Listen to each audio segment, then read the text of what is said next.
Hello বন্ধুরা, welcome to my channel. বন্ধুরা, WBCS ও miscellaneous পরীক্ষা খুব শীঘ্রই হতে চলেছে।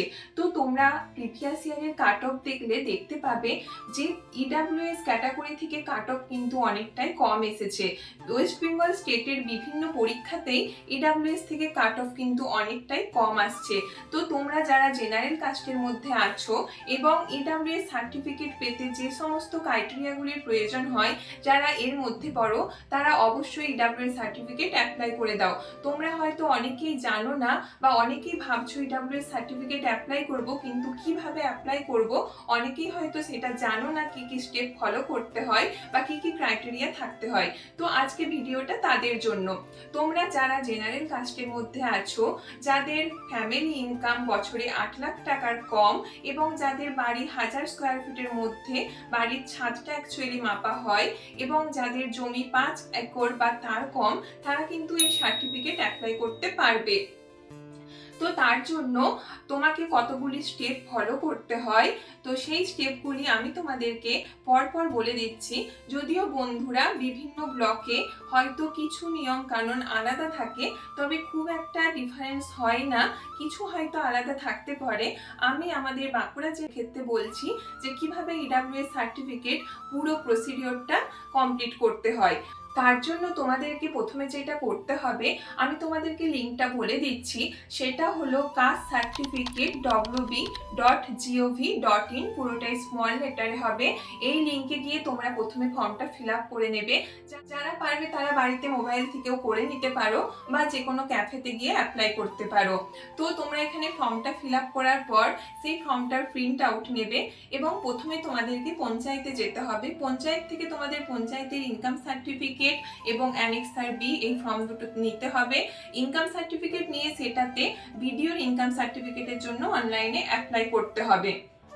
তার সাথে সাথে অ্যানেক্সার বি যে ফর্মটা আছে সেটা নেওয়ার পর তোমরা তোমাদের যে বাড়ির বা তোমাদের যে বাস্তু আছে সেটার একটা তোমাদেরকে কিন্তু স্কেচ করিয়ে নিতে হবে, যে তোমাদের বাড়িটা অ্যাকচুয়ালি বা ছাদটা কত স্কোয়ার ফিটের মধ্যে পড়ে এবং তোমার বাবার নামে বা মায়ের নামে বা বাড়ির যার নামে, বিশেষ করে মা বাবা বা কারোর যদি বাবার নামে না থাকে দাদুর নামে জমি থাকলে সেই জমির দাগ নাম্বার দিয়ে সেই জমির কাগজটি বের করে নিতে হবে।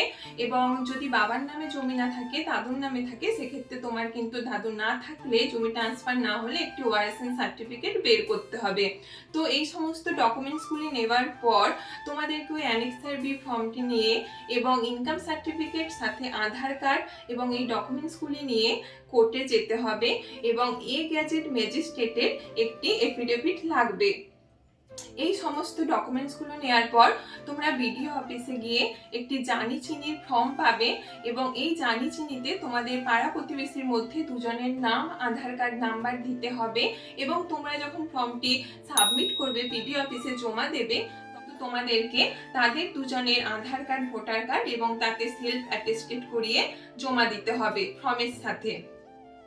তো তারপরে তোমার বাবার মায়ের প্যান কার্ড, আধার কার্ড এবং নিজের প্যান কার্ড, আধার কার্ড, মাধ্যমিকের অ্যাডমিট কার্ড আর সাথে যে যে ডকুমেন্টসগুলো বললাম সেগুলো সমস্ত কিছু নিয়ে বিডিও অফিসে জমা করতে হবে ইডাব্লিউএস সেকশনে। সেখানে হয়তো কোনো ডেট দিয়ে দেবে তোমাদেরকে, প্রতিদিন জমা নেওয়া হয় না, হয়তো সপ্তাহে 2 দিন বা সপ্তাহে 1 দিন তোমার সেখানে জমা নেওয়া হবে।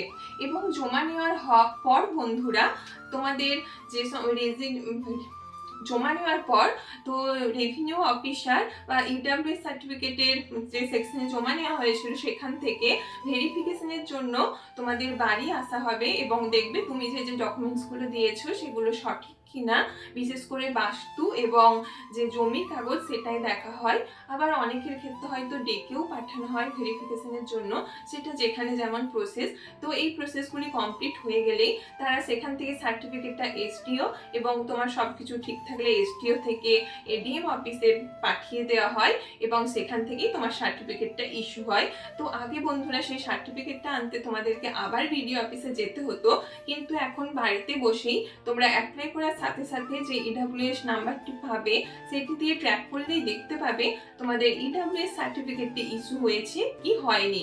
যদি তোমাদের সার্টিফিকেটটি ইস্যু হয়ে যায় তো তোমরা সেখান থেকেই ডাউনলোড করে নিতে পারবে। তো বন্ধুরা, একটা সার্টিফিকেট যদি তোমরা একটু কষ্ট করে বা ছোটাছুটি করে বানিয়ে নিতে পারো, হয়তো তোমাদের ভবিষ্যতে অনেকটাই চাকরি পাওয়ার ক্ষেত্রে সহজ হতে পারে। তো তার জন্য আমার মনে হয় যারা যারা এখনো পর্যন্ত সার্টিফিকেটটি অ্যাপ্লাই করোনি বা অ্যাপ্লাই করার চেষ্টা করোনি বা প্রসিডিওরগুলো জানতে না, তারা অবশ্যই খুব তাড়াতাড়ি সার্টিফিকেটটি অ্যাপ্লাই করে দাও। তো বন্ধুরা, পরবর্তী ভিডিওতে আরো কোনো নতুন তথ্য নিয়ে তোমাদের সাথে দেখা হবে।